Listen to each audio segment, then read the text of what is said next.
What if the interview that was never meant to happen changed everything?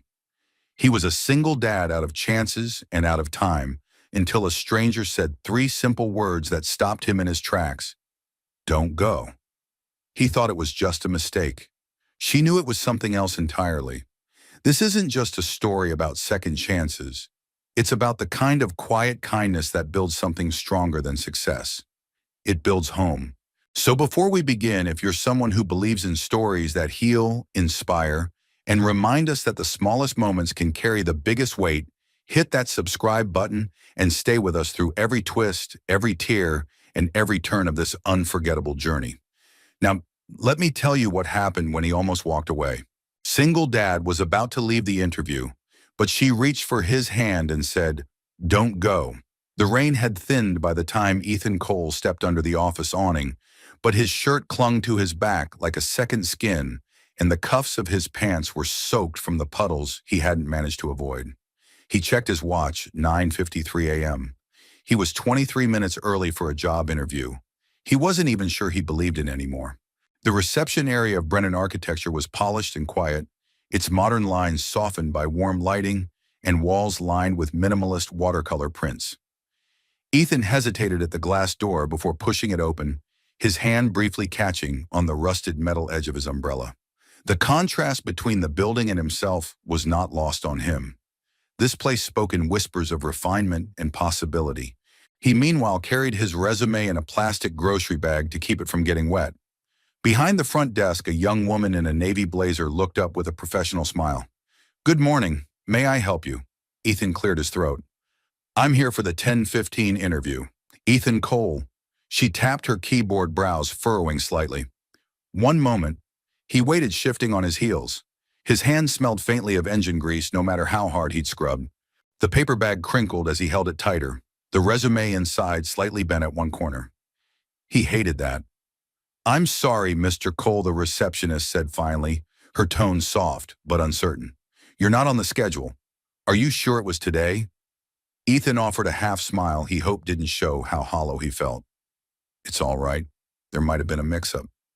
He glanced back at the rain beyond the door, already calculating the bus schedule. "Thanks anyway." As he turned, the receptionist opened her mouth as if to say something, but no words came out. He didn't wait. He'd learned over the years that dragging out disappointment only gave it more power. His boots echoed on the tiled floor as he walked away, each step heavier than the last. He was already halfway to the door when a woman's voice, clear and low and unmistakably firm, called out behind him. "Ethan Cole." He stopped. Slowly, cautiously, he turned around. A woman stood in the hallway beyond the reception desk holding a slim leather folder in one hand, the other resting on the doorframe, like she wasn't sure whether to enter or retreat. She was dressed simply, a fitted blouse, charcoal slacks, no jewelry, but there was something about the way she held herself, something quietly commanding. Her dark blonde hair was pulled back in a neat bun, and her eyes, hazel with flecks of gold, were studying him as though she already knew his story. "Yes," Ethan said, his voice more breath than word. "I've been waiting for you," she said. He blinked. "I thought my name wasn't on the list." "It wasn't," she replied, "but it should have been. Come with me." The receptionist looked between them, startled. Ethan hesitated only a second before following the woman down the hall, past open offices and collaborative workspaces, where young architects hovered over glowing monitors. The buzz of quiet productivity surrounded them. She led him into a room at the end of the corridor, less of an office, more of a studio. Architectural models lined one side, hand-drawn blueprints the other.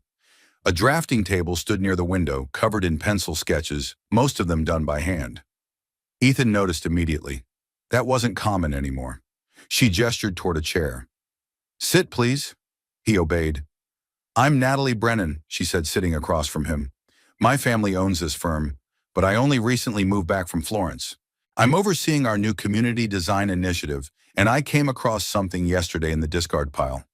She reached into her folder and pulled out a wrinkled sheet of paper, Ethan's hand-drawn blueprint. A park. No, not just a park. A haven. Trees woven around play spaces, winding paths for wheelchairs, sensory gardens for children with autism, shaded benches facing open lawns. all drawn with the tenderness of someone who understood that public space should feel like home to everyone. This, Natalie said softly, stopped me cold. Ethan cleared his throat. I, it's old. I just included it because it's all I had left that wasn't digital. Exactly, she replied. It's not efficient, it's not slick, but it's real. And someone who draws like this isn't just designing a space, they're protecting it. He looked down, unsure what to say. She leaned forward slightly. Tell me, Mr. Cole, why did you stop designing? The question landed hard. Ethan's jaw tightened. My wife passed away 8 years ago. I left architecture to take care of my daughter. She's had 5 heart surgeries. I worked odd jobs to stay flexible, garage work, handyman repairs. I didn't think I'd be allowed back in this world. Not really, Natalie didn't flinch. What made you apply here? He met her eyes, then quietly resolute. Because my daughter looked at me last week and said, Dad, I want to see the buildings you always talk about, the ones you dream about. And I realized she's never seen me create anything, just fix broken things. I wanted her to see her father do what he loves, at least once. Silence stretched between them, but it wasn't uncomfortable. Finally, Natalie smiled. It was small, but real. I don't believe in accidents, she said. I believe the right people arrive when they're meant to. You're not late. You're right on time. Ethan exhaled slowly, something loosening in his chest. You won't be designing high-rises, she said. Not yet, but I'm leading a project to rebuild a section of the old Harbor District low-income housing, a community clinic, a school playground. We need someone who remembers what it means to build with your hands. Would you consider joining us temporary to start? Ethan blinked. Seriously, she extended her hand. I think we could use a little more heart around here. And as he took her hand, Ethan felt it, that flicker of something he hadn't felt in years. Not hope, not yet, but the memory of it. And for now, that was enough. The office Natalie led him to the next day was nothing like the glass and steel world Ethan remembered from his earlier career. It was tucked into the back of the building, adjacent to a storage room that still smelled faintly of cardboard and toner ink. The desk was old, the chair squeaked, and the window looked out over the loading dock. Still, it was the first space in nearly a decade that belonged to him, a place where he wasn't just passing through. Natalie handed him a temporary badge clipped to a lanyard. You'll shadow me on the Harbor District project for now. We're just starting the site concept phase. I want you to sketch ideas, any idea.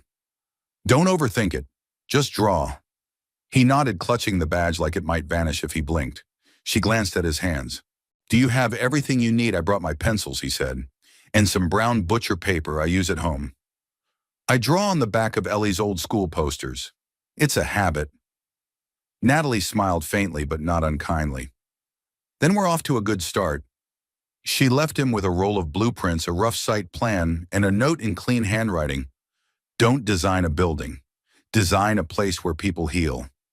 It had been so long since anyone asked him to create something from the inside out. For years, Ethan's hands had been used to tighten bolts and unclog drains, but this morning they shook for a different reason as he sharpened a pencil and unrolled the brown paper across the desk. He stared at the blank space for a long while before sketching the first line. A curve, soft like a path through a park rather than a street. Then he added a bench low to the ground wrapped around the trunk of an old oak tree. A garden maze for children. A shaded alcove near the clinic where patients could rest, read, or just breathe. He forgot the clock, forgot the sounds outside. When Natalie returned 2 hours later, he didn't hear her at first. She leaned quietly in the doorway, arms crossed, watching him work. When he finally noticed her, he sat up quickly, a little embarrassed. Sorry, I didn't know how much you wanted. She stepped closer, studying the lines he'd drawn with the reverence of someone reading a letter meant only for them. No, Ethan, this is beautiful. He rubbed the back of his neck. I wasn't sure if it was too emotional. It's exactly what I hoped you'd do, she said. Most architects are obsessed with symmetry and scale. You're thinking about silence and shade and where people's eyes rest when they're grieving. That's rare, he said nothing, but her words landed somewhere deep in a place he thought had long closed up shop. Later that day, they visited the site together.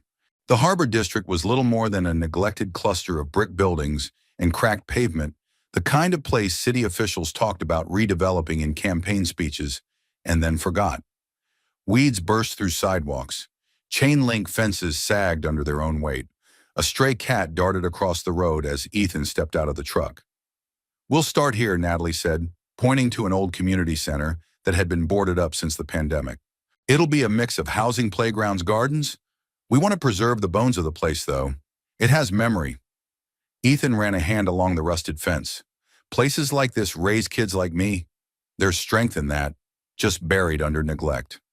He bent down and picked up a piece of broken brick. "You ever notice the ones who have the least always build the most beautiful things with it?" Natalie looked at him thoughtful. "That's why I pulled your file out of the reject stack." He looked over curious. "She explained your application was set aside by HR, said you didn't meet the current software requirements. But I found your drawings hand-drawn, smudged at the corners and so full of life. I don't need another intern fluent in SketchUp. I needed someone who remembers why we do this." Ethan felt his throat tighten. "I wasn't sure if this world had space for someone like me anymore." Natalie smiled, and for a second the steel in her melted. "Then let's make space." That night back home, Ethan tucked Ellie into bed. Her tiny body curled under a quilt covered in stars, the room dim but warm with string lights she'd insisted on leaving up since Christmas. "How was it, Daddy?" she whispered, voice thready. He smoothed her hair. "I got to draw again. Real drawing, for real people." She smiled sleepily. "Did they like it?" "They did." Her eyelids fluttered. "Can you make a building with clouds on the ceiling?" He chuckled softly. "I can try." She looked up at him. "Make it so people don't feel scared there." That stayed with him long after she fell asleep. Back in his small makeshift studio, really just a corner of the kitchen, he pulled out another piece of paper and began sketching again. This time adding soft overhead curves, warm lighting pockets, and hidden corners where someone could sit alone, yet still feel held by the space around them. It wasn't just about architecture anymore. It was about building places the way he wished the world had built one for him when he lost everything. And maybe this new place, this new chapter, wasn't about going back to who he once was. Maybe it was about becoming something better, something whole, for his daughter, for himself, for the strangers whose lives would quietly change when they stepped into a place built by a man who knew what it meant to start again. The morning sun broke gently over the harbor district, casting long shadows over the cracked sidewalks and graffiti-covered walls. Ethan stood by the edge of the lot with a rolled blueprint under one arm and his daughter Ellie's small hand nestled in his. Her other hand clutched a worn stuffed bear, its fur matted from years of surgeries, waiting rooms, and sleepless nights. "Is this it?" she asked, squinting into the light. "This is it," Ethan replied, his voice soft but proud. They stood in front of the old community center, boarded up, vines strangled, forgotten by most. To the left, a patch of uneven asphalt stretched out toward a row of vacant townhouses with shuttered windows. But to Ethan, it wasn't ruin. It was potential. Every brick, every crack whispered of something waiting to be redeemed. Natalie pulled into the gravel lot a few minutes later in a compact SUV. She stepped out in jeans and a navy blouse, a thermos in one hand, and a binder tucked under her arm. Her eyes went immediately to Ellie. "You must be Ellie," she said, her voice warm, unguarded. Ellie, ever the old soul, studied her for a moment before nodding. "You look like someone who reads a lot." Natalie laughed. "Guilty." "Good," Ellie said, then turned her gaze back to the building. "So where will the clouds go?" "The clouds," Natalie asked, glancing at Ethan. "She wants a ceiling that looks like the sky," Ethan explained, half apologetic. "To help people feel less afraid." Natalie's expression softened. "I think that's a beautiful idea." As they walked the perimeter, Ethan narrated his initial sketches to Natalie, while Ellie trailed behind, sometimes skipping, sometimes stopping to peer into broken windows or run her fingers along brick walls. "I want to leave the original archways," Ethan said. "They have character. And I thought we could wrap a sensory garden around this side, herbs, textures, things the kids can touch." Natalie nodded. "What about the clinic entrance, discreet but dignified?" Ethan answered. "People shouldn't feel like they're walking into a place for the sick. They should feel like they're entering a space built for them." She turned to look at him. "Really look." His eyes weren't simply focused, they carried memory, empathy, something deeper than design. He wasn't drawing from theory, he was building from experience. That's exactly what this project needs, she said quietly. Ethan offered a half smile but said nothing. Compliments still sat awkwardly on his shoulders. By late morning, Ellie grew tired. Ethan helped her sit on a stack of concrete blocks under a patch of shade, offering her the apple slices he'd packed in a Ziploc. She took them wordlessly and leaned against his arm. Natalie watched the two of them from a few steps away. She saw it then, the small, daily sacrifices that never made the news. The gentle way Ethan checked his daughter's temperature without using a thermometer, simply by pressing his lips to her temple. The way Ellie instinctively leaned into his side when construction noise startled her. This wasn't a man trying to get his life back on track. This was a man who had chosen love over legacy and now was being asked to do both. Later, as they reviewed site notes back at the office, Natalie found herself distracted. Ethan's sketch had stayed with her, not just the shapes, but the intentionality. The curved benches near the pediatric clinic angled just so the late afternoon sun would warm the backs of tired parents. The treehouse bridge designed not just for play, but for wonder. She spoke without thinking. "Did you ever consider teaching?" Ethan looked up. "Me, yes. You have this way of making people see. Not just imagine." He paused. "I used to mentor interns at my old firm. Before, everything changed. I liked it." She nodded slowly. "I think you'd be good at it, especially for the team we're building. We're trying to focus less on just delivering structures and more on designing emotional spaces." Ethan raised a brow. "Emotional spaces? It's a term I picked up in Italy," she said with a faint smile. "It means creating spaces where the design responds to how people feel, not just what they need. Spaces that comfort, affirm, and quietly say, 'You belong here.'" He nodded thoughtfully. "I like that." As the afternoon wore on, Natalie caught herself watching him when he wasn't looking. Not in a romantic way, not yet, but with a growing curiosity. Who was this man who reemerged from years of heartbreak, not bitter, but kinder? What held him together, and why, despite all logic, did being near him make her feel steadier? That evening, Ethan returned home and gently placed Ellie's drawings on their fridge. Crayon sketches of gardens, bright stars, and floating clouds surrounded a central image, a crooked little building with a curved roof and a bench beneath a tree. He stared at it for a long time. Then he opened his drafting pad again. This time he drew not for work, not for approval, not for the firm. He drew a window in the ceiling of a child's bedroom, a view of the sky, and he wrote above it, "A place where people aren't afraid to dream." The next time Natalie saw Ethan, he was already seated in the break room, sketching intently on the back of what looked like a flattened cereal box. The morning sunlight filtered through the blinds, streaking his page with gold. He looked up as she entered, then smiled, a real smile this time, one that reached the creases at the corners of his eyes. "Out of paper already?" she asked, nodding toward the makeshift canvas. He chuckled, brushing a pencil, shaving from his wrist. "Ellie spilled orange juice on my sketch pad." This was the only clean surface in the house. She set her coffee down beside him and leaned over to examine his drawing. It was a rough perspective of a rooftop play area, complete with safety rails, climbing nets, and canopies shaped like overlapping clouds.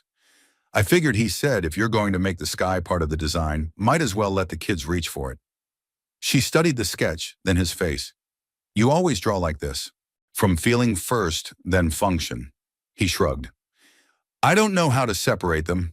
Natalie sipped her coffee, watching him over the rim. There was a gentleness in him that felt increasingly rare. A kind of softness earned not from comfort, but from having walked through fire and emerged quieter, not harder. "You ever build something just for yourself?" she asked. Ethan set his pencil down. "No, not since college. Everything since then has been for work, or for survival." Natalie nodded slowly, then hesitated. "I've never built anything for myself either." He looked up. The shift in her tone was subtle but unmistakable. Vulnerable. Careful. "People assume," she continued, "that because I have this job, this office, I must have had everything lined up. But the truth is, I left Florence because I had nowhere else to go." She paused. He didn't interrupt. "I was married once. Briefly. We lost a baby halfway through the pregnancy. Heart defect. I spent months blaming my body, then my husband. Then I just disappeared into work. Florence was supposed to be a reset, but it turns out you can't outrun absence. Ethan's gaze softened. I'm sorry, she met his eyes. I don't talk about it much. You don't have to explain anything, he said quietly, but thank you for telling me. The silence that followed wasn't awkward, it was sacred. A shared space carved out of truth, both of them sitting in the debris of what they'd lost, not to fix it, but to simply say, you're not alone in this. Natalie stood and gathered herself. We're meeting with the city tomorrow. They're skeptical about funding anything emotional, but I think if you present the vision yourself, we might just get through. Ethan blinked. Me? You're the heart of this thing, Ethan. Let them hear it from you. He hesitated. I haven't spoken in front of people in years. Not like that. She offered a reassuring smile. Then let them hear from the man who builds benches for grieving parents and windows for scared kids. He nodded slowly, unsure if it was courage or panic rising in his chest. That evening, as dusk settled over their apartment, Ethan worked quietly at the dining table while Ellie painted nearby. She dipped her brush into a puddle of blue and smeared a bold sky across a cardboard panel. A cotton ball sun hovered in the corner. Is it okay if my clouds are purple? She asked. Of course, he said, glancing up. The best skies are the ones people don't expect. She beamed, her cheeks flushed with excitement. Then, as if remembering something serious, she put her brush down. Daddy, yeah, bug. If I ever have surgery again, can I look up and see this sky? Ethan froze. I mean, in the room. On the ceiling, she added more quietly. Like you draw for other people. His voice caught. Yes, I'll build you a room with a sky of your own. She nodded once as satisfied and went back to her painting. And Ethan, overwhelmed with a wave of something old and new love, fear, hope, returned to his presentation notes with a quiet determination. He wouldn't just show the city plans and numbers. He would show them Ellie's purple clouds, the kind of sky you didn't expect, but needed more than anything. The next morning, the city council chamber smelled faintly of dust and coffee. Natalie sat beside Ethan at the long presentation table, papers neatly arranged, tablet ready. Ethan wore his only blazer slightly too tight in the shoulders. His hands trembled beneath the table. They'll be cold at first, Natalie whispered. Don't let that shake you. Just speak like you're talking to Ellie. He nodded, and when his name was called, he rose. The council members looked skeptical. Another architect, another proposal, another person asking them to spend city money on a project that would only please a few. But then Ethan began. He didn't lead with numbers. He didn't mention permits or tax incentives. He told them about a little girl who once lay in a hospital room, too white, too quiet, too afraid. About a father who used to dream in steel and glass, but traded blueprints for IV schedules. About how dignity was a form of healing. How beauty wasn't a luxury, it was a necessity for people learning to hope again. He ended with a photo. Ellie's drawing. The crooked building. The tree. The sky filled with purple clouds. The room was still. Then the councilwoman in the center, stoic, gray-haired eyes, hard cleared her throat. Mr. Cole, is your daughter well now? She's stable, he said, but her heart is tired. A beat passed. We'll fund phase 1, she said. Ethan blinked. You will. We need more people who draw skies like that, the woman murmured. Even purple ones. After the meeting, Natalie didn't say anything at first. She simply stepped beside him as they walked out into the late morning sun, then gently bumped her shoulder against his. You did it. No, he said, blinking back, something fierce in his eyes. We did. The next few weeks passed in a blur of sketches, site visits, and team meetings. Ethan found himself settling into a rhythm he hadn't felt in years, not since the days before hospital beds and breathing monitors, before the slow erosion of a career quietly sacrificed for the sake of love. But here now his hands built again, not with wrenches or drywall, but with intention and imagination. Every line on the blueprint was drawn with someone specific in mind: a grieving father, a recovering child, a nurse catching a breath between rounds. One Thursday afternoon, Natalie stopped by his workstation, carrying 2 coffees and a manila envelope. Her blouse was wrinkled, her ponytail slightly askew, and there was a smudge of graphite near her temple. Ethan thought she looked more like herself this way than she ever did in the polished boardroom meetings. Someone from archives dropped this off for you, she said, setting the envelope on his desk. Said it was left in the old HR files. Looks like it was never opened. Ethan frowned. The envelope was aged, the corners curled and yellowed. His name was written on it in blue ink, familiar slanted handwriting he hadn't seen in years. He stared at it for a moment, then slowly tore it open. Inside were two things, a short note and a folded letter on floral stationery. The note was typed. Mr. Sonab. Cole, this letter was submitted with your daughter's medical paperwork 7 years ago. It was intended to reach you after the final surgery. Unfortunately, due to administrative transitions, it was misplaced. Natalie hovered, sensing the shift in the air. Do you want me to? No, Ethan said softly. It's okay. He unfolded the letter. Ethan, if you're reading this, it means you stayed. You fought through the surgeries and the late-night ER visits. You showed up every day for Ellie the way I knew you would. I'm sorry I left you with this burden. I never meant to go, but I also never doubted you could do it. You always said you weren't the hero, that you were just a man who could fix broken things. But you were wrong. You were always building something more. Not houses, not parks, but safety, family. You are the home our daughter will remember. I loved you so much, Ethan, and I still do. Please, and when the time is right, let someone else love you too. Julia. His breath caught in his throat. The sounds of the office dimmed. The buzzing lights, the ticking clock, the low hum of conversation all faded behind the quiet roar in his chest. Natalie didn't speak. She simply placed a hand on the edge of the table, grounding him. Present. After a long silence, he folded the letter with care and placed it back in the envelope. I didn't expect this, he said, voice hoarse. Not today. Natalie nodded. Do you want some air? He rose and followed her to the rooftop terrace where potted plants leaned into the early autumn wind. The city stretched beyond gray and familiar. I used to wonder if she blamed me, he admitted, for not saving her, for not doing more. She didn't, Natalie said quietly. She knew exactly who you were. He turned to her. You ever think there are some people we're not meant to move on from? She met his gaze. Maybe. Or maybe we don't move on. Maybe we just carry them forward into something new. He looked away, jaw tight. I don't know how to do that. Start with tomorrow, she said, one moment at a time. That evening, Ethan sat beside Ellie as she colored a paper mural of the Harbor District, or at least her version of it. There were clouds with smiling faces, buildings with arms, and a central playground shaped like a giant sun.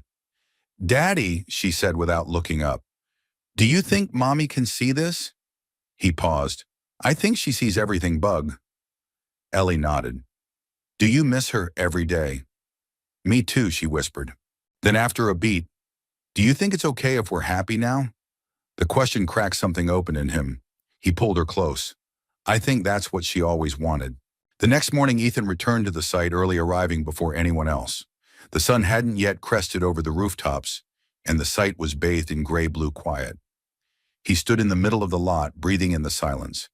Then, almost without thinking, he took the letter from his coat pocket, unfolded it again, and read it under the open sky. I'm going to keep building, he murmured, for her, for Ellie, for all of us. A wind picked up, gentle and warm. He closed his eyes and let it pass through him. When he turned around, Natalie was at the gate watching. She didn't wave. She didn't speak. But the look in her eyes, steady, kind, unafraid, said everything he needed. He walked toward her and didn't stop. The construction site lay bathed in the soft glow of lamplights as the rest of the team filed out for the evening. Sheet metal clanged somewhere in the distance, a lullaby of industry that felt oddly comforting to Ethan.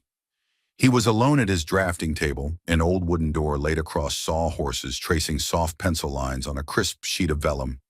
He lifted his head when he heard the soft click of the office door. Natalie stepped in carrying 2 steaming mugs of chamomile tea. Her hair was loose, tonight strands escaping the usual bun to frame her face in gentle curls. She moved with an ease he'd come to recognize, purposeful, without appearing to try. I thought you might need this, she said, setting a mug beside him. Thank you.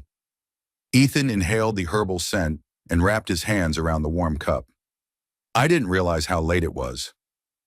Natalie glanced at the clock. I didn't either. After you found that letter, I thought you might want time to process. I'll Clean up in a bit. He met her eyes hesitant. You don't have to, she winked. I insisted on staying. Besides, this place is a mess, and I make a mean chamomile. They shared a quiet laugh as the hum of machinery wound down outside. Ethan returned to his drawing a play pavilion woven between two magnolia trees, its roof a luminous, cloud-like canopy of white polycarbonate panels. His hand paused mid-stroke when he felt a shift in the air. He looked up to see Natalie standing beside him, holding a slim portfolio. I thought you might like to see something, she said, sliding onto the spare stool across from him. He watched as she opened the portfolio, revealing photographs and sketches of a garden she'd helped design in Florence. The page turned revealed an intricacy of stone pathways, winding around a marble fountain beds of lavender, hedged in soft curves and hidden alcoves framed by rose arches. The pictures were from her own notebook pages, still smelling faintly of Italian sunshine and jasmine. This was in Siena, Natalie explained. When I was there, I realized people needed a space that felt like a living memory. Not just a fountain or a bench, but a place that held stories. Ethan leaned forward, tracing a finger along the photograph of a stone bench carved with initials and dates. It's beautiful. You designed this? She nodded. With a team. I learned to listen first to the history of the site, to the locals' memories, even to my own. She paused, her gaze drifting to the wall beyond Ethan's shoulder, as though watching ghosts of her past.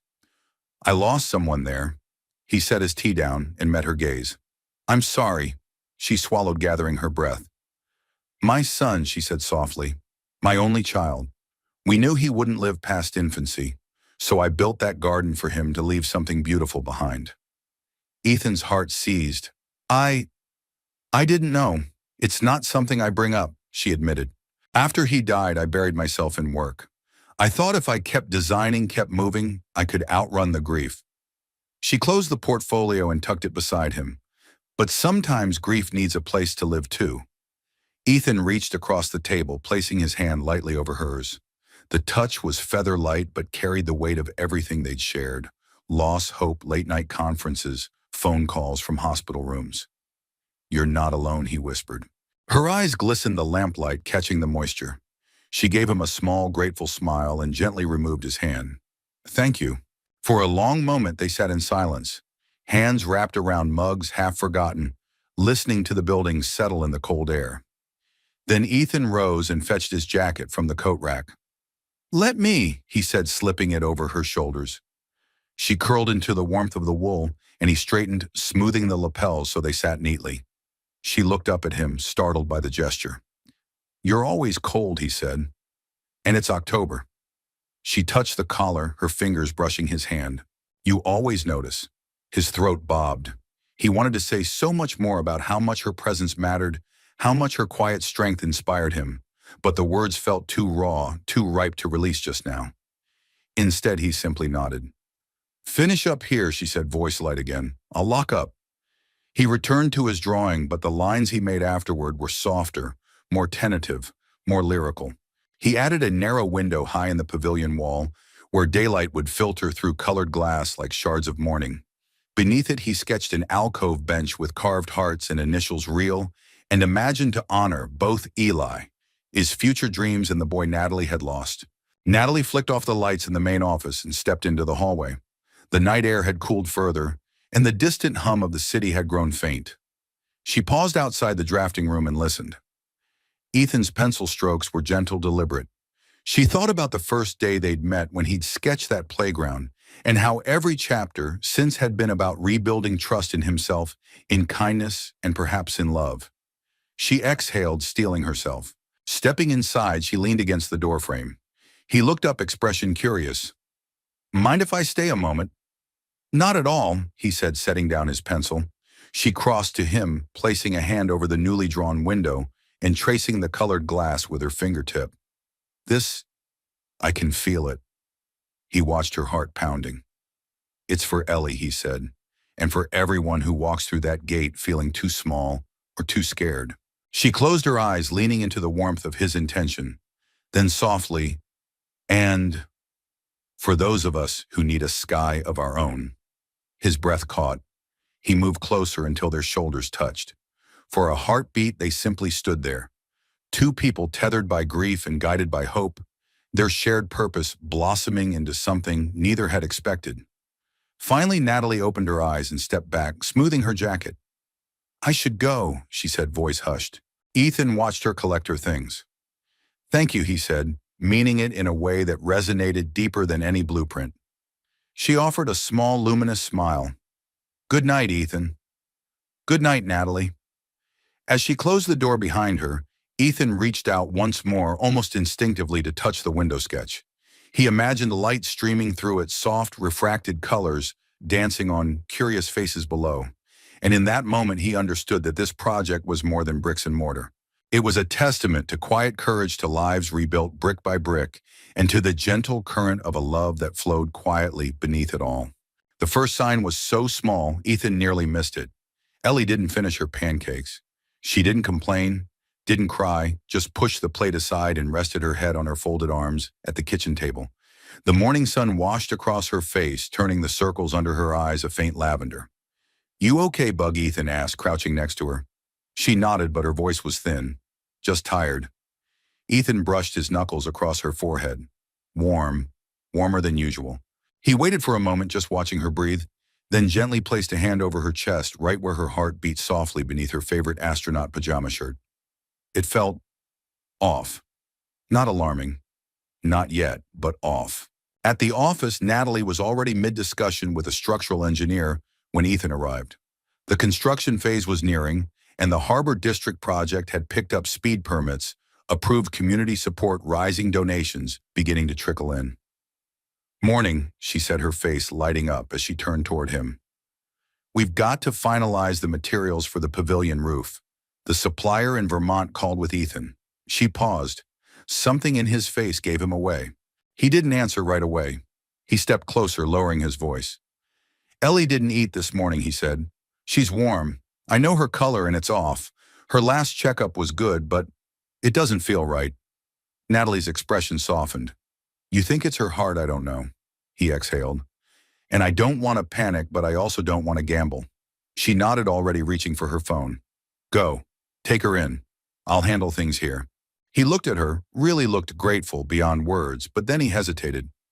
"We've got the donor tour next week, and the foundation review panel." "If I'm gone too long, Ethan," she interrupted gently, stepping closer. "You don't have to explain. We built this place to honor love. That starts with your daughter. Go." The room around them faded. It was just the two of them, two people holding too many lives in their hands, trying to do right by all of them. He nodded. At the hospital, familiar walls greeted them like ghosts. Nurses who remembered Ellie's name, pediatricians who still wore colorful socks to make kids smile, waiting room chairs that squeaked in protest. The tests were immediate. Blood work, vitals, ECG. Ethan sat by Ellie's side, sketch pad forgotten in his lap, his hand wrapped around hers. She didn't say much, just looked at the ceiling tiles and whispered every now and then, "I'm okay, Daddy." But when Dr. Siegel came in, holding the clipboard against her chest like a shield, Ethan knew. "The valve's weakening," she said quietly. "It's not immediate, but it's coming sooner than we hoped." He blinked. A timeline could be months, could be weeks. She'll need another procedure, possibly another graft. And we need to prep you both for the transplant list again. Ethan closed his eyes.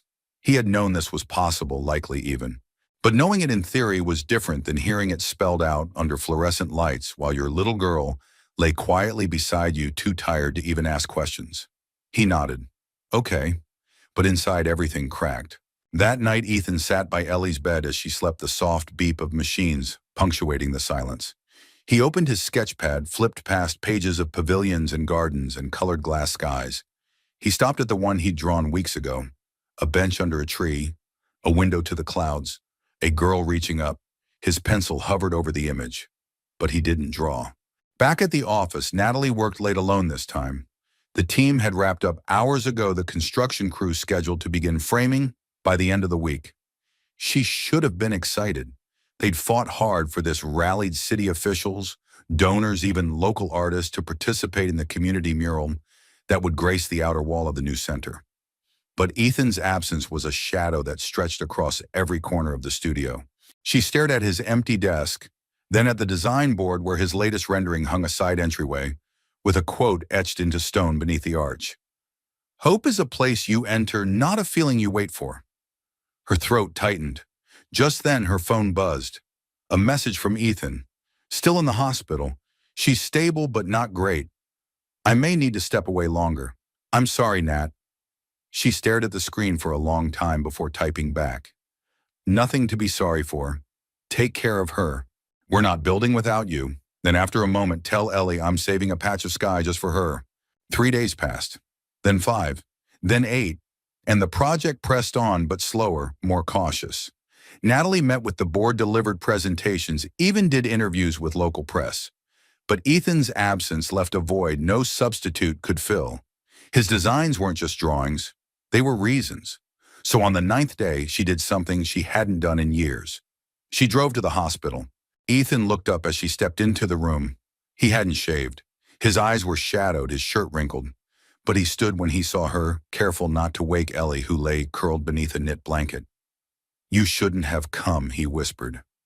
I needed to. She reached into her bag and pulled out a small box. Inside was a set of ink samples, brilliant blues and soft violets. I want you to design the mural, she said. He blinked.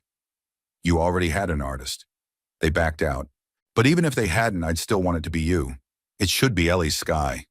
His throat tightened. I don't even know how long I can be here, or what happens next. Natalie stepped closer. Her voice was quiet but clear. Then we draw while we wait. He looked at her eyes rimmed with exhaustion but full of something else, now something tender, tethered unspoken. He reached for the box and nodded. The first brushstroke was a hesitant one. Ethan stood on the scaffolding outside the old community center, a paintbrush in hand staring at the 20-foot wide stretch of primed stucco wall. Below him, construction crews worked steadily installing the frame for the curved pavilion roof, while volunteers planted young trees in fresh soil. The once-forgotten harbor district was coming alive, and now it needed its sky. Natalie watched from the sidewalk, arms crossed, brow furrowed, not in critique, but in concentration. The morning was cool and overcast, casting soft, even light across the mural space. She had insisted the wall be left untouched until Ethan returned. And now he was here, sleeves rolled, sketchbook pages fluttering in the wind behind him. I'm not a painter, he muttered down to her. This could be a disaster. You're the one who taught me buildings should speak, Natalie called back. Let this one sing. He dipped the brush again. The mural began as a swirl of pale blue near the corner, like a whisper of morning.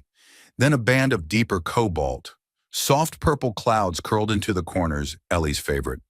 And slowly the shape of a sky formed across the wall. Not a realistic depiction, but something dreamlike. A sky remembered more than observed. Each line Ethan painted wasn't perfect, but each one meant something. And Natalie saw it, felt it. As days passed, the mural grew faster than expected. Word spread in the neighborhood, and soon kids showed up with their own drawings, hoping to have a corner included. Ellie's sketch of a tree with stars in its branches became the centerpiece. Beneath it, a curved bench took shape in the real pavilion space, matching the one in Ethan's original rendering. Ethan didn't speak much while he painted, but Natalie noticed the change in him. The furrow in his brow had softened. His shoulders no longer hunched like they bore invisible weights. Something inside him had begun to heal one brushstroke at a time. In the evenings, he sat beside Ellie in her hospital room, recounting each new addition to the mural. I made your cloud bigger today, he told her one night, smoothing her hair behind her ear. It stretches over the reading corner now. That way, if it ever rains, the storybooks stay dry. Ellie smiled faintly. Can you put stars in it too, stars in the clouds? He asked, amused. Why not, she replied with a sleepy grin. Some skies are magic. He kissed her forehead. Then we'll make it magic. One Saturday afternoon, Natalie brought over a thermos of coffee and sat beside him as he touched up a detail, a translucent window above the pavilion entrance. Her presence was familiar, now grounding. You've been quiet today, she said softly. Ethan wiped the back of his hand against his cheek. Just thinking. About Ellie? He nodded, always. She placed a gentle hand on his knee. How is she? Stable, but tired. The transplant list is moving slow. We're trying to stay hopeful. Natalie hesitated, then said, Have you thought about what comes next? He looked at her eyes wary. I mean, she continued carefully after the project. After the hospital, after this, his voice was low. I stopped making plans a long time ago. I know, she said, but maybe it's time. Ethan looked away, watching the children playing on the makeshift lawn, their laughter ringing through the air like music. He swallowed. I'm scared to hope too much, he admitted. What if I hope and it breaks me? She reached over, gently taking the brush from his fingers and dipping it into a bright gold hue. Then we break together, she said, placing the brush back in his hand. And we build again, like always. Ethan stared at the color. It shimmered in the sunlight. And then, without a word, he painted a golden ribbon across the base of the mural, winding through the trees across the grass, curling beneath the stars. A path, a thread, something that connected all of it. When he stepped back, Natalie stood beside him. What is it, she asked. A promise, he said quietly, that no matter how hard it gets, there's still light. 2 weeks later, the mural was done. The grand reveal brought city officials, donors, families, and news cameras. Children tugged their parents' hands toward their drawings embedded in the larger scene. Volunteers brought lemonade and folding chairs. For the first time in years, the Harbor District echoed, not with warnings or weariness, but with celebration. Natalie stood before the crowd with a microphone, nerves fluttering beneath her composed exterior. This project began with a simple question, she said. How do we build spaces that heal? She paused, glancing at Ethan standing off to the side, with paint still clinging to his knuckles, Ellie's drawing in his back pocket. We build them with heart, with hands that remember loss and still choose beauty, with skies painted in purple and gold because a little girl said clouds should sparkle. The crowd chuckled softly. She continued, her voice growing steadier. This place was designed by more than architects. It was designed by life itself, by fathers and daughters, by grief and resilience, by strangers who became family. Her eyes found Ethan's, and in the quiet, in the waiting, something unexpected bloomed. Not just hope, but love. Ethan blinked. For a moment he forgot the crowd, forgot the cameras, forgot everything, except the woman standing on the stage, the way her words had carried not just grace, but truth. He had not expected love to find him again, but here it was. Not loud, not sweeping, but steady and real. As the applause rolled over them like waves, Ellie's nurse stepped quietly to Ethan's side with a phone in hand. The transplant coordinator just called, she whispered. We may have a match. Ethan turned stunned. Natalie saw his expression and stepped off the stage immediately. What is it, she asked, breath catching. He looked at her, eyes wide, voice trembling. It's happening. The hospital room had that particular stillness reserved for moments when time refuses to move. Beeping machines pulsed a steady rhythm, and outside the window the city's lights blinked like distant stars, close enough to see, too far to reach. Ethan sat beside Ellie's bed, holding her hand loosely, as if gripping it too tightly might somehow change the outcome. Her tiny wrist was wrapped in gauze, the IV line snaking up to a saline bag. Her eyes were closed, breath even, but each rise and fall of her chest felt like a prayer unspoken. The transplant team had moved quickly. The donor heart had arrived under police escort an hour ago. Paperwork had been signed, risks reviewed, hope offered like a fragile promise. She asked if you'd stay, a nurse had whispered to him earlier, through the night. She said she sleeps better if she knows you're not leaving. He hadn't planned to go anywhere. Natalie arrived just before midnight, carrying a small duffel bag and a cup of coffee that had long gone cold. I brought the tea you like, she said gently, setting it on the windowsill. Chamomile with honey this time. Ethan didn't look up right away. His thumb was tracing circles on Ellie's hand. Thanks. Natalie crossed to the other side of the bed and sat down without speaking. The two of them just watched her, this small warrior who had endured more in 10 years than most did in a lifetime. After a while, Ethan whispered, She doesn't even know how serious this is. She knows enough, Natalie said softly, and she trusts you. I'm scared, he said, the words breaking loose from someplace deep, not of the surgery, or even the outcome. I'm scared of what happens if I let hope in, and it leaves again. Natalie reached across the bed and took his free hand. Then let me hold it for you until you're ready again. Her fingers were warm, steady, and he didn't pull away. They waited through the night. At 1:47 a.m., the surgical team arrived, gowned in pale blue, masked, focused. One doctor explained the timeline again, The risks, the necessary weight. Ethan nodded without hearing much. When they wheeled Ellie out, her fingers slipped from his like a thread unraveling. Then silence. The waiting room felt cavernous, not in size but in weight. Families murmured softly. A vending machine blinked in a corner.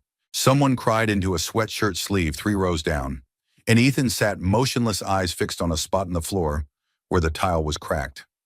Natalie sat beside him, legs crossed at the ankles, hands folded in her lap. He finally spoke. "You didn't have to come, I know, but you did." She turned toward him. "I didn't come to help. I came because I couldn't be anywhere else." He looked at her then. The exhaustion on his face didn't diminish the truth behind his eyes, a truth that had been growing slowly and steadily since the day she said, "Don't go." "Before Julia died," he said, voice low, "she made me promise that I wouldn't disappear into grief, that I'd let someone in again when I was ready." He paused. "I wasn't ready for a long time." Natalie's voice was barely above a whisper, and now he swallowed. "Now I'm terrified, but I want to try." A beat passed. Then she reached over and rested her head gently on his shoulder. "No promises," she murmured, "just presence." And that was enough. Hours passed. The sun crept up slowly, turning the hospital windows amber and gold. Coffee grew cold. Visitors came and went. Ethan barely moved. Finally, at 6:12 a.m., the surgical doors opened. Dr. Siegel stepped into the waiting area, mask off, face drawn with fatigue. Ethan stood. His heart slammed against his ribs. The doctor's mouth curled slowly into a smile. "She did great," she said. "The graft took beautifully. Her new heart is strong." Ethan exhaled a ragged, tear-wet, full-bodied breath that left him trembling. Natalie squeezed his hand so tightly he felt her heartbeat against his skin. "She's not awake yet," Dr. Siegel continued, "but you can see her in recovery shortly." He nodded, unable to speak. Relief rolled over him in waves, sharp and cleansing, purging weeks, years of fear. He sat back down, hard head in his hands. Natalie knelt beside him. "You made it," she said. "No," he replied, voice cracking. "She made it." He looked at her, eyes shining. "But I wouldn't have made it without you." She brushed a tear from his cheek. "I'll be here, Ethan, however long it takes." When they were allowed in, Ellie looked small against the white sheets, but peaceful. Her chest rose steadily, color returning to her cheeks. There were tubes and monitors, but beneath them, her face carried something light, something free. Ethan leaned in and whispered, "You did it, Bug." Her eyelids fluttered. Natalie stood just behind him, silent, reverent. In that room, there was no architecture, no deadlines, no speeches. Just 3 people held together by something unspoken, something far stronger than steel or stone. Love. Later, as they walked down the hospital corridor together, Ethan turned to Natalie. "When this is over," he said, "when she's home and the dust settles, I want to build something for us." Natalie raised an eyebrow. "Like a house." Maybe he smiled, but I was thinking more like a life. She stopped. "You sure?" "No," he admitted, "but I'm ready to try." She stepped closer and rested a hand over his heart. "Then let's draw the blueprint together." The house felt too quiet without the hum of medical machines. No IV pole in the hallway, no beeping monitors or pre-dawn nurse check-ins. Just the soft rustle of sheets and the gentle click of dishes in the sink as Ethan prepared breakfast. Ellie was home, and though her steps were slower and her voice still thin from weeks in the hospital, her heart beat steady and strong, a rhythm Ethan would never again take for granted. He stood in the kitchen now, watching the sunlight spill across the hardwood floor, casting golden rectangles through the window. It was the first morning in nearly 2 months that didn't begin with hospital corridors and plastic chairs. Behind him, he heard the soft shuffle of slippered feet. Daddy Ethan turned. Ellie stood in the doorway in her star-patterned robe, her hair pulled back into 2 uneven ponytails. He smiled. "Morning, Bug." She patted forward and wrapped her arms around his waist. "It smells like cinnamon." He knelt down. "French toast." Natalie dropped off a loaf of that brioche you love. Ellie tilted her head. "Is she coming over?" "Maybe later," Ethan said, brushing a strand of hair from her cheek. "She's at the community center today, opening day." Oh, Ellie's eyes lit up. "Can we go?" Ethan hesitated. Only if you're feeling up to it. I want to see the sky, she said softly. The one you painted. The Harbor Haven Community Center, formerly the crumbling heart of the Harbor District, now stood gleaming with fresh paint, reclaimed brick, and light pouring from wide, welcoming windows. The smell of new wood mingled with the scent of blooming jasmine from the nearby sensory garden. Children's laughter echoed from the new playground, and families strolled through wide tree-lined walkways that wound through flower beds and picnic spaces. And above it all, the mural stretched proudly across the main exterior wall, a swirl of sky and stars of golden ribbons and soft clouds painted in Ellie's favorite purples. In the center, the tree she'd drawn, with stars in its branches, watched over the scene like a silent guardian. Natalie stood at the entrance clipboard in hand greeting visitors and volunteers. She wore a sage green dress and a smile that softened as she caught sight of Ethan, carrying Ellie across the courtyard. "You made it," she said, stepping forward. Ellie leaned into her father's shoulder, still conserving her energy, but smiling. "I wanted to see my cloud. It's right where you left it." Natalie said, her voice full of warmth. "Come on." They led her to the shaded bench beneath the mural. Ethan set her down carefully. She gazed up at the painted sky, then reached out and touched the golden ribbon that wound across the wall. "It looks like it's glowing," she whispered. "It is," Natalie said, kneeling beside her. "That's the light people carry with them. Sometimes it just needs a place to shine." Ethan stood back watching them. For a moment, he didn't feel like a man who had almost lost everything. He felt like a man who had come home not to a place, but to a purpose. Later that afternoon, a ribbon-cutting ceremony drew a small crowd. The mayor spoke, donors gave thanks, and the crowd clapped politely. But it was when Natalie took the stage that the air truly shifted. She spoke not with polish, but with honesty. "This center isn't just made of wood and concrete. It's made of stories," she said. "Stories of single fathers who sacrificed everything for their children. Of children who dreamed of stars and clouds. Of artists who painted skies not with perfection, but with love." Her voice cracked just barely. "This place exists because of kindness. Because someone once decided not to leave when it was easier to walk away." Her eyes found Ethan's in the crowd. Because someone stayed. After the applause, the center's doors opened wide. Visitors streamed in, marveling at the open concept playrooms, the reading nooks nestled beneath tree-like beams, the gentle lighting and calming colors throughout the clinic wing. Ellie held tightly to Ethan's hand as they entered the wing marked the Sky Room, a quiet space meant for children in recovery. In the ceiling above, a circular skylight framed the sky, and on cloudy days a projection system filled the ceiling with soft stars. Ellie looked up and gasped. "It's my sky." "It is," Ethan said, "and it always will be." She turned to him, eyes wide. "Can other kids see it too?" He nodded. "Every single one." And for the first time since the surgery, Ellie began to cry. Quiet tears, not of fear or pain, but of something deeper, something like joy. Natalie came beside her and gently wrapped an arm around her shoulder. "You gave this to them," she said, "just by dreaming it." That evening, when the crowds thinned and twilight began to pull a curtain of soft gray over the district, Ethan and Natalie stood together outside the center. They didn't speak at first, just stood shoulder to shoulder, watching the windows glow from within, a beacon of warmth in the heart of a neighborhood once forgotten. "She wants to come here every week now," Ethan said, smiling. "She'll always have a place," Natalie replied. Then she turned to him, her voice quiet. "And so will you." He met her eyes and something passed between them, not urgent, not rushed. A promise. He took her hand in his. "Let's build it," he said. Build what she asked, already knowing the answer. A life, he replied, one with light and color and rooms that never feel empty. She nodded, her hand closing around his. "Let's start with this moment," she said, and together they walked home under the soft glow of stars. The laughter came before the door even opened. Inside the design studio at Harbor Haven, a group of teenagers huddled around a work table, sketching furiously on large rolls of tracing paper. Some lines were sharp and architectural, others wild and dreamlike, tree houses with elevators, community fountains shaped like musical notes, playgrounds that looked like giant book pages. At the center of it all stood Ethan, sleeves rolled up, a pencil behind one ear, nodding thoughtfully as he studied a particularly ambitious plan for a garden shaped like a butterfly. Okay, Diego, he said, smiling. Tell me how someone in a wheelchair gets to the center of this. The boy grinned sheepishly. Um, maybe a ramp. Ethan raised an eyebrow. How steep? Diego paused. Not too steep. The group laughed.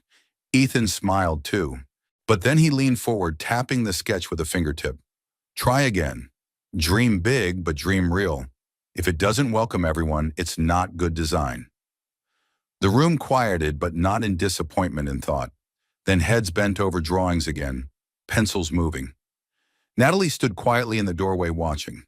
Her arms were crossed over her chest, but there was no tension in her shoulders. Only something warm, admiring. She waited until Ethan noticed her and motioned him over with a small wave. He excused himself from the students and crossed the room. They're getting good, she said. They're getting bold, he corrected, grinning. I've got a 15-year-old trying to build a skate park shaped like a phoenix. I love that. Ethan nodded. So do I. They remind me of Ellie, unafraid to imagine. Natalie's expression shifted. Speaking of Ellie, his smile faded just slightly. What is it? She handed him a plain white envelope. Ethan opened it slowly and scanned the document inside. At first, his brow furrowed, trying to make sense of it. Then his eyes widened. You didn't? He began. I did, she said, her voice barely above a whisper. It was a full scholarship application, a partnership with a nearby design institute, and a formal offer for Ethan to join their spring cohort as a part-time instructor and mentor for underserved students pursuing architecture. He looked up at her, stunned. Natalie, because you were never just a builder, she said. You're a teacher. You've been shaping lives since the day you walked back into this field. I've watched these kids believe in themselves because you believed in them first. He swallowed. I don't have a degree anymore. I've got gaps in my resume that look like sinkholes. I'm still just a man who designed a healing space that changed a city block, she interrupted. A father who turned pain into purpose, and someone who deserves to keep building something bigger. She placed a hand over his heart. And because your daughter will one day say, my dad helped build the place where dreams grow. Ethan's voice was thick when he finally said, I never thought I'd get a second chance like this. Natalie smiled. You earned it. That night back at home, Ethan sat with Ellie on the couch. She was curled up under a blanket, legs tucked beneath her, cradling a new set of watercolors Natalie had gifted her. I'm painting a dream room, she said as she dipped her brush in blue, with a ceiling that shows the stars and a swing instead of a chair. I love that, Ethan said. She glanced up at him. Do you have a dream room? He paused. I think I'm starting to, he said. It has people I love in it. It's filled with light. And there's a door that's always open. Ellie smiled, then returned to her painting. After a while, she said softly, You seem lighter now. He looked at her. What do you mean, when you laugh, it feels real again, like before Mommy got sick. His heart stuttered. I miss her, she continued, her brush still moving. But I'm happy you don't look so sad anymore. Ethan blinked hard and nodded. Me too, Bug. Then without prompting, she said, I like Natalie. He chuckled. Yeah, she listens, with her whole face. He laughed fully then, and something inside him settled. Days turned into weeks. The Harbor Haven Center became a beating heart in the community. Workshops filled up. The reading garden overflowed with families on weekends. Ethan's youth design program became a local highlight, drawing kids from across neighborhoods. He kept painting too. Little Things window alcoves in the clinic now had whimsical stencils of vines and clouds. Doors were painted sunshine yellow. Even the tool shed got a mural of smiling hammers and dancing paint cans, Ellie's idea. One afternoon, as the sun dipped low behind the horizon and cast gold across the courtyard, Natalie stood beside him beneath the mural. The sky glowed purple and pink, just like Ellie's dream. They didn't speak for a long time. Finally, Ethan said, I never asked what you want next. She looked over. What I want, he nodded. Beyond this place, beyond everything we've built. She hesitated, then said, I want to grow something that lasts, not just spaces, but roots. A life with room for grief and joy. A family, maybe, if I'm lucky. He reached for her hand. Then let's keep building. She leaned into him, resting her head on his shoulder. Start with this moment, He smiled. Always. 3 years later, the Harbor Haven Community Center stood not as a monument, but as a living, breathing part of the neighborhood. Children's chalk drawings spilled from its sidewalks. Wind chimes sang from its garden pergolas. And inside the mural on the east wall, once vibrant and new, had softened with time and sun, but its message remained clear. This was a place where light lived, and so did love. It was a Saturday morning in early spring. Warm sun filtered through the glass canopy in the courtyard, dappling the concrete with soft light. The sound of children laughing echoed through the open windows.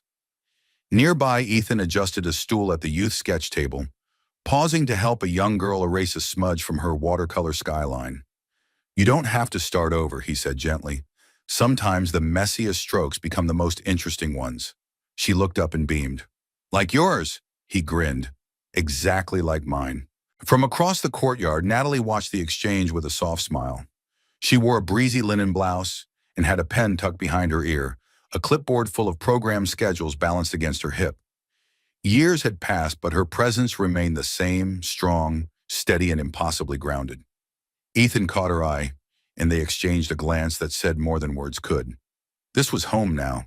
Inside the multi-purpose room, Ellie stood nervously in front of a folding easel, gripping the edges of a sheet of thick sketch paper. At 13, she had grown tall and willowy, with her mother's quiet strength and her father's eyes. She wore a hoodie splattered in paint and a nervous smile that made her look both younger and older than her age. Beside her was a covered canvas, her surprise for the anniversary celebration. The entire staff had been sworn to secrecy. Natalie peeked in from the hallway and winked. "They're ready when you are, sweetheart." Ellie took a deep breath, then nodded. "Okay." When the crowd gathered, a hush settled over the space. Friends, neighbors, former patients, volunteers, all faces that had touched and been touched by this place. Ethan stood off to the side, trying to appear casual, but his hands were clasped too tightly in front of him. Ellie stepped up to the mic. Her voice was small but steady. "I was 5 when I first came here," she began. "Well, sort of. It wasn't here yet. It was still broken back then. Just bricks and weeds and scary things I didn't understand." Some gentle laughter rumbled through the room. "My dad brought me to the site before there were walls. He told me we were going to build something where people didn't feel afraid anymore. And then he painted a sky just for me." She paused, glancing toward him. "I didn't know then that the sky was really for everyone, for anyone who ever felt small or sick or alone. He built a place where people could breathe again." Ethan's eyes stung, and he ducked his head, and Ellie continued turning toward her. Now she planted the seeds that made it grow. "She didn't just build this center. She gave me my first paints. She told me my ideas mattered." A murmur of affection spread through the room. Ellie smiled. "So this year I wanted to give something back." She stepped beside the covered easel, then gently pulled the cloth away. Gasps filled the room. The painting was breathtaking. A wide-open courtyard under a swirling, dreamlike sky, filled with clouds and golden ribbons, just like the mural. In the center stood 3 figures, a little girl with a telescope pointed upward, a man sketching at a bench, and a woman watering a tree that bloomed with stars. The faces were abstract but unmistakably them. At the top, in handwritten letters, it read, "Home is the place that taught me how to fly." No one spoke for a long moment. Then Ethan stepped forward slowly, reverently. He crouched beside Ellie and wrapped his arms around her shoulders. She held him back fiercely, burying her face into his neck. "I'm proud of you, Bug," he whispered. "So proud." She smiled through her tears. "I wanted you to have a sky, too." Natalie joined them, placing one hand on Ellie's back and the other on Ethan's shoulder.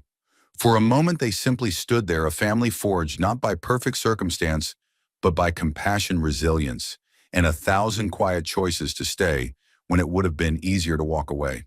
As the day wound down and golden light bathed the windows, Ethan and Natalie sat together on the bench beneath the old mural, now faded, but radiant in its own way. "She's going to be more than we ever dreamed," Natalie said, watching Ellie laugh with her friends near the garden. "She already is," Ethan replied. They sat in silence for a moment, fingers intertwined. "Do you ever think," Natalie asked quietly, "about the day we met? You walking out of that waiting room thinking it was over before it began?" Ethan chuckled. "And you stopping me with 3 words." She turned toward him. "Don't go." He looked at her, a smile playing on his lips. Best words I ever heard. She rested her head on his shoulder. We stayed. All of us. That's the miracle. He nodded. And for once there was no urgency to build no drawing, to perfect no storm to weather. There was only this a man who had learned to hope again. A woman who had dared to love after loss. A girl who had survived and begun to soar. And a place painted in sky and stitched in kindness that would outlive them all. Not a structure, a sanctuary, a home. Before you go, we'd love to hear from you. Where in the world are you watching from? Drop your city or country in the comments. We're always amazed by how far these stories reach. If this story touched your heart, don't forget to subscribe for more inspiring, soul-stirring tales just like this one. Your support helps us keep sharing stories that matter. Thank you for spending this time with us. Until next time, stay kind, stay hopeful, and never underestimate the power of a single act of love.